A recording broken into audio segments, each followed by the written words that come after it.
Hi, my name's Steve Larson, and I'm going to make another short presentation for the Villages Democratic Club. What I want to talk about is what's next. Now, it's May of 2020. It's important to note that because the world is really changing so fast that I'm doing this in May of 2020. Right now, all we see on cable news is news about the pandemic. No one is really talking much about the economy, and that's where I want to focus. I believe we are in the middle of one of those 75 to 100-year changes where everything ends up coming out differently. We find ourselves in a new world. Now, the last time we did this, we had the World War I, the Spanish flu, and the Great Depression all come in less than a decade of time. And in 1933, we ended up going to a completely different place. So let's start out by looking at where we were in January of 2020. Unemployment was good. We only had 3.6%. The Dow Industrial Average was sitting at a high of 29,000. GDP was pretty good shape, 2.1%. We had some problems. 550,000 were homeless on any given night. We had 27 million people that were uninsured, and personal debt was at the highest point in our history. And then everything went to hell. And we find ourselves in what economists call a black swan event, which is something that is unlikely to happen, but when it does, there's severe consequences. The virus is our black swan event. Now, I think the economy of the world is very much a house of cards. It survives on continuous consumption of goods and services, people buying from one another, cars and homes and food and entertainment and rugs and pictures and lamps and clothing, constantly buying from one another. Well, that's what the virus stopped. It stopped consumption, it stopped demand. The only thing most of us were buying up through May was food, which was often delivered, alcohol. Our internets were on and we had our utilities going, but that was about the game. Well, in 3 months, we went from one of the most productive times in human history to the lowest economic numbers in our lifetime. So what does that mean? During the 10 years of the Great Depression, unemployment went from 3.2% in 1929 to a high of 24.5% in 1933. Well, at the end of April, we had almost 26 million people unemployed, which was about 20%. And we've added another over 3 million to that. So we're sitting at close to 25% today, the same as the bottom of the Great Depression. Now, when you're unemployed, you don't have discretionary income. So you're not a very good consumer of anything. You have trouble paying your rent. You have trouble putting food on the table. You have trouble paying your bills. That's what is the making of a depression. It's lack of demand. And even if you have a job, you're not spending nearly as much as you did. And you're probably trying to cut all your debt.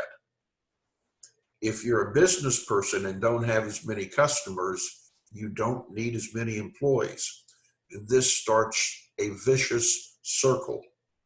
Not enough customers, fewer employees, which makes less customers, which require fewer employees.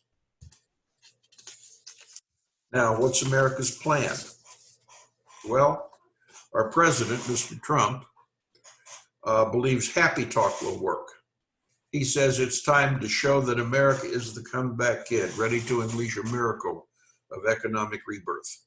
That's not a plan. That's happy talk. He seems to believe that if he says something, it will magically happen. Just like the testing that everybody was supposed to be able to get, but almost nobody could. The Democratic-controlled House is trying to put together a plan to funnel money to the states and cities to pay their public employees, which is a really good idea, but it's not a plan. Mitch and the Senate with the Republicans, they are only interested in more tax cuts and more tax breaks for the wealthy and corporations. That's not a plan either. So, May 2020, America doesn't have a plan. Now, the question in my mind is, what is this recession depression actually going to look like? Is it going to be a V? Is it going to be a U? Or is it going to be something else like a W that would be a strong comeback of the virus in the fall? Don't know.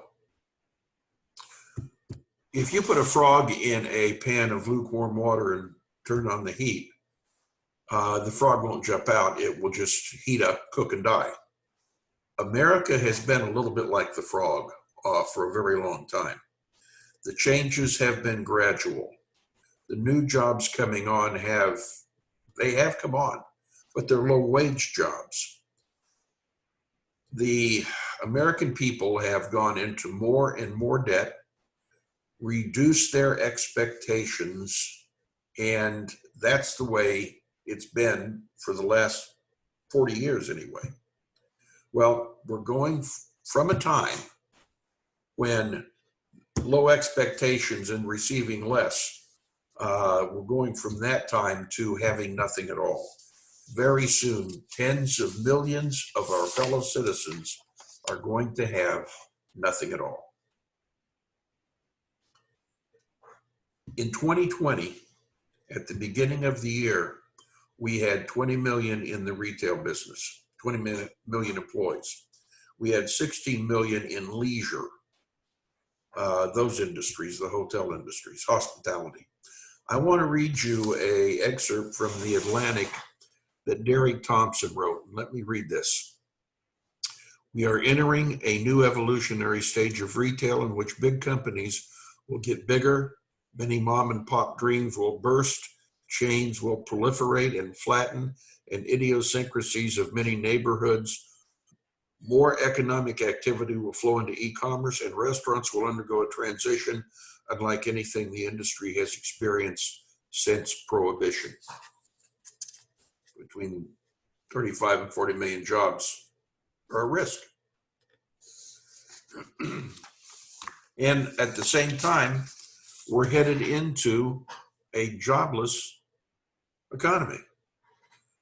We've got driverless cars and trucks made by robots to deliver the stuff we order from Amazon, which was picked at a warehouse by a robot, and we will be delivered to our front door by robots or drones. That's where we actually are. It's not science fiction anymore. At the beginning of 2020, we had 12 million people involved in manufacturing and 6 million people involved in transportation. Not everybody's going to lose their jobs at the same time. But unless we find a vaccine that's going to stop this pandemic very quickly, when we finally get out of this, tens of millions of Americans are not going to have a job to go back to. And they are usually poor, and they're called the working poor. They usually rent. They have no backup resources, and they don't have families to fall back on. They're going to end up homeless. It's tough now, and it's going to get an awful lot tougher. Now, I don't have the answers. I can see what's coming, but I can't tell you exactly what we are going to do to get out of this. I wish I knew. I can only tell you what I think we should do. Here's what Steve would do. Number one, Medicare for all. I think we need a single payer system.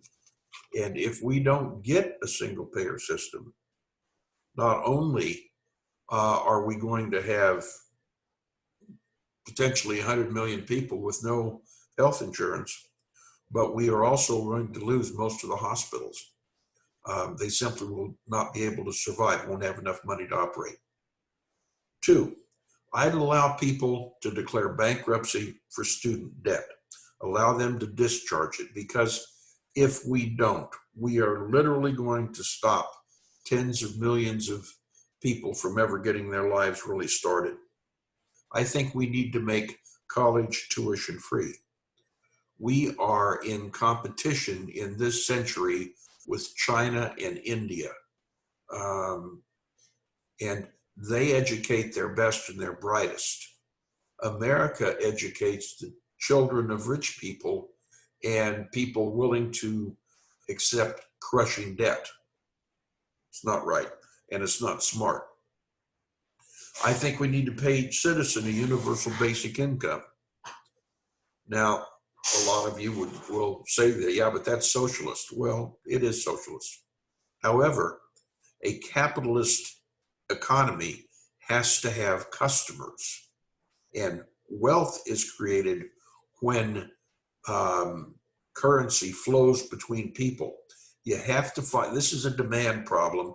You have to put money into the pockets of people to get out of a deep recession or a depression. And finally, I'd establish a progressive tax code the way we used to have on individuals and corporations, and use that money to invest in US citizens. We have the money to do all of this. It's a matter of priorities. I think we'd be an awful lot better if we fed people instead of shooting at them. But that's just me. I think we all do better when we all do better. Now, I have only one piece of advice left to give you, and here it is. Buckle up, Buttercup, because this is going to be a wild ride. Thank you so much for watching.